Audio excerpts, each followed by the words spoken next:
The Seventh Ray by the Ascended Master Saint Germain.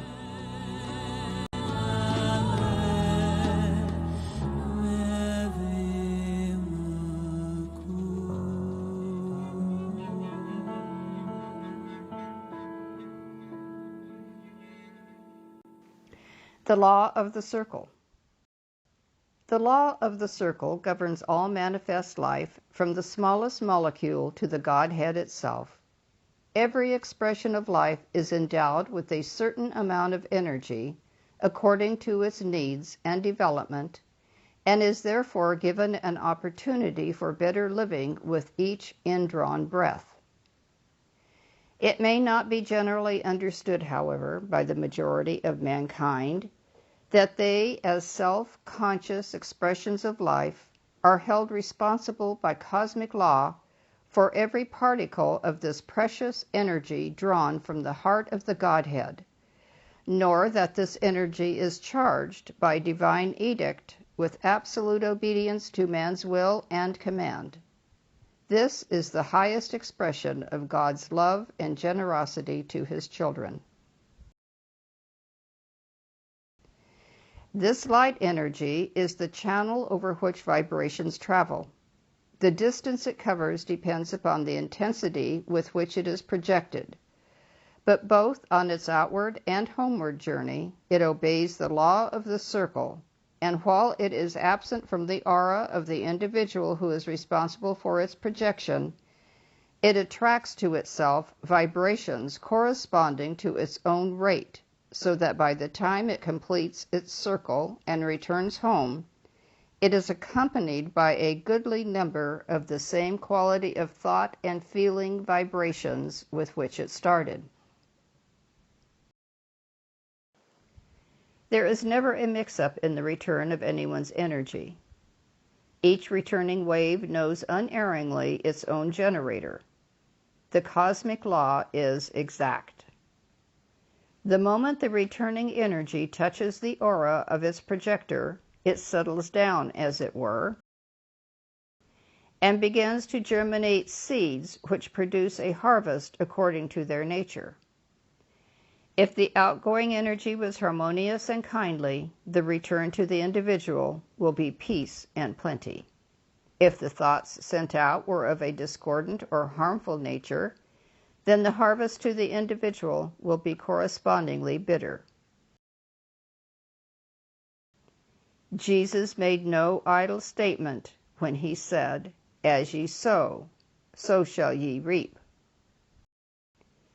The law of retribution, the law of cause and effect, and the law of the circle are synonymous and refer to the same aspect of the cosmic law. While it has worked unerringly in its consequences and the experiences of mankind, they have failed to learn through its effects that it would be far wiser and safer to live within the law of harmony until the love element within has developed to a point where they want to abide by love rather than the law. Jesus said, "Moses brought you the law. I bring you love." Under the new dispensation, man's attention is again being turned to the Christ within his own heart. He is being told to raise his eyes to the perfection of his own archetype, made in God's image and likeness, and is being taught the power of invocation by which he may call to his eternal Father to restore to him his eternal divine memory and to reveal to him the glory which he had with him in the beginning, before the world was. Cosmic cycles.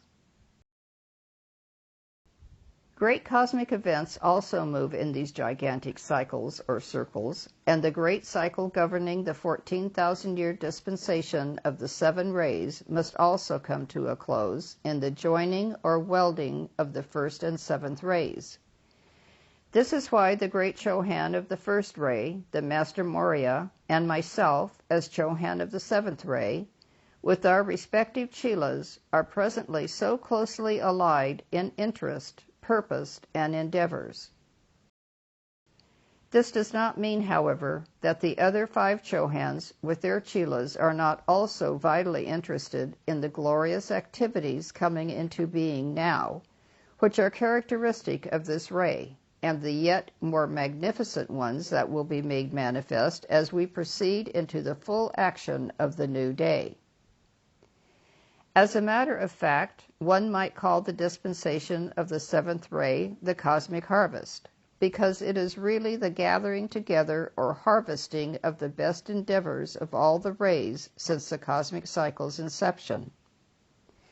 It could also be likened to the final act of a great cosmic opera, when all the efforts of the musicians and artists are presented in one glorious final symphony, with all the actors or participants on the stage.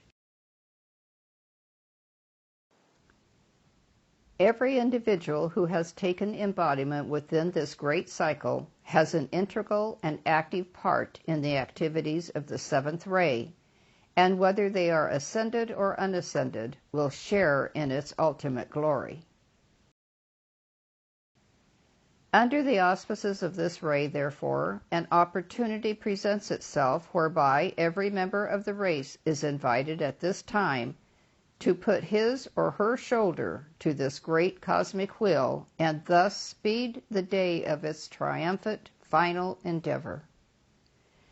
During the coming 2,000-year cycle, the Earth will go through a period of unprecedented activity along every channel of physical and spiritual endeavor, and every individual within its compass will be given an opportunity in the light of the new instruction to attain his mastery and thus harvest the fruits of his endeavors through his many centuries of embodied service under each one of the preceding rays. Every individual belonging to the planet, regardless of the ray to which he belongs, who did not attain his spiritual freedom up to this time, will be given an opportunity to reincarnate during this 7th ray cycle, will be educated along true spiritual lines, and through his knowledge of the sacred fire will be able to consume the tares sown by the enemy, his lower self, and at the same time offer a bountiful harvest to his Lord.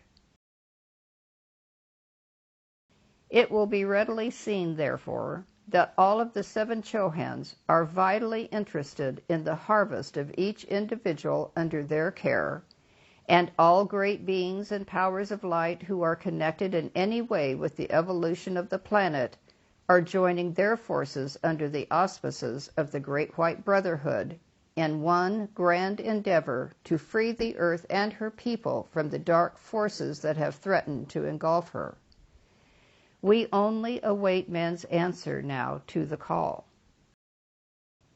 The close of this great cosmic ring will usher in a permanent golden age when the gods and angels and men will walk together in peace and harmony, and the earth will take her rightful place among the triumphant stars in God's firmament.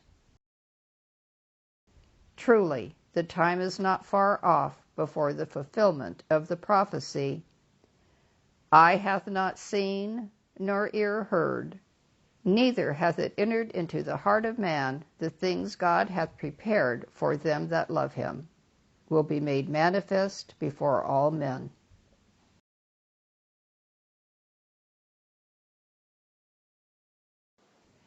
The fiery cosmic flame of freedom.